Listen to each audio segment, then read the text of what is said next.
What's going on YouTube? This is What Would Josh Do, and this is going to be a quick video.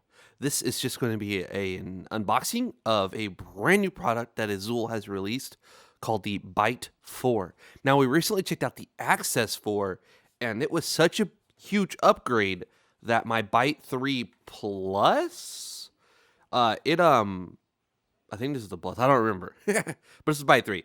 It stopped being used completely. I have no use for it. I'm going to reset it, and I'm going to give it to a family member who does not have a computer, and that's going to be the end of it. So the Access 4 had replaced it completely. So this Byte 4 should replace even my Access 4 for my day-to-day, like, extra computer that I use for, like, maybe torrenting 24/7 because of the low cost of power that it takes, or like a Plex server box, or, you know, just something like maybe a Linux machine. You install Ubuntu on it, or your favorite flavor of Linux, and it's always ready to go in case you need to do something that only Linux can do. So taking a quick look at it, it comes with Windows 10 Pro. It comes with the fastest processor yet in an Azulle machine. Still only 4 gigs of RAM.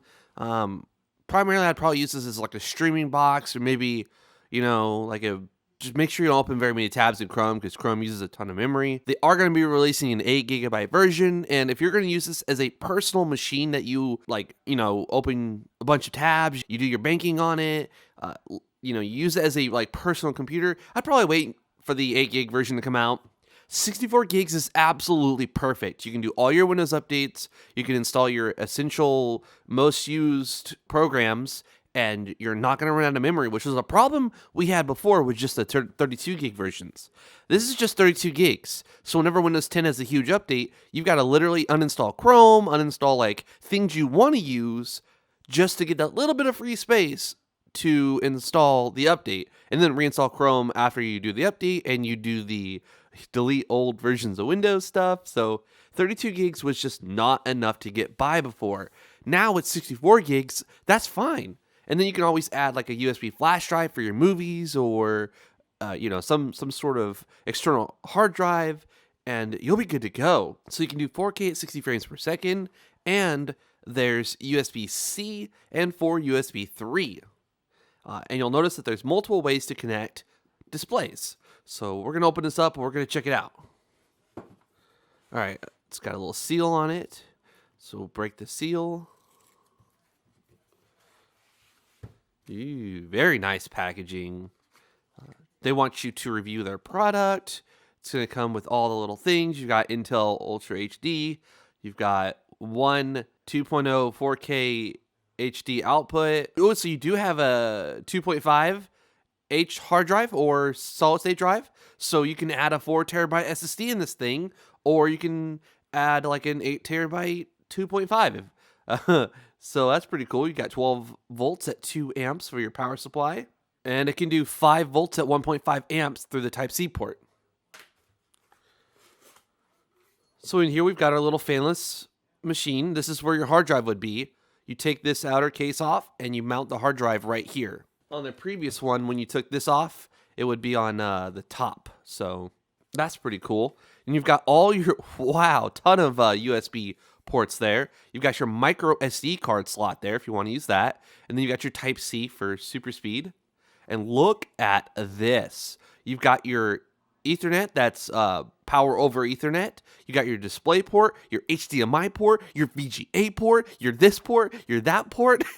It's got ports galore. It's got a headphone jack, which I don't know why the headphone jack would be on the back when they could put it on the side or the front. I think that would make more sense if you're going to be using this like on a desk and you want to plug some headphones into it. But it is, regardless, it's there, so that's awesome. And then you got your standard gigabit Ethernet port there. So then you got some vents here because it is a fanless machine. It does not have a fan. In fact, it's got a warning here. It says that it's got a processor that can turbo boost, and it can get quite warm, especially if you're doing some 3D games. I know that the Access 4 can play Among Us just fine, so this thing should be able to play Among Us even better. So that's awesome. I'm excited to see that hard drive support there. So you can literally put the biggest 2.5 hard drive in here that you can find, and boom, you've got freaking a ballin' little machine here. Let's take a look at the accessories that come with it.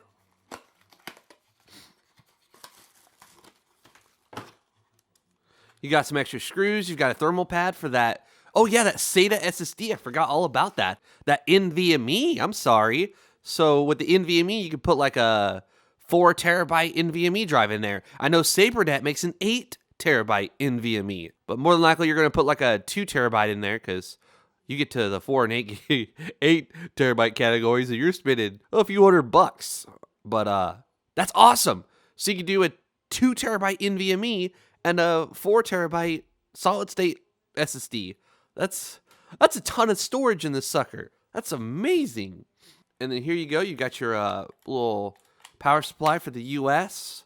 12 volts at 2 amps. I'm excited to test this little guy out.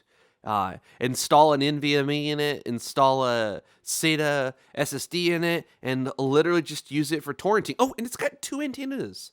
I just realized that. It's got 2. This one only had 1. Man, this thing is looking amazing in like literally every way except the RAM. But they are making an 8 gig version, and I absolutely would use this as a daily machine for everything I have to do if it was 8 gigs. 4 gigs is just not much. I mean, 2021 is literally a month away. You got a little button or something. No, it's an IR sensor for a remote. Right there. Interesting. Anyways, that about wraps up the unboxing. If you enjoyed it, please give it a thumbs up. If you're new to my channel, please subscribe. Comments are going to probably be disabled when you watch this, so that's something YouTube did a while back and has not reversed. So sorry about that. If you want to get in touch with me, please reach me on Twitter or Instagram. This is What Would Josh Do, and I'm out.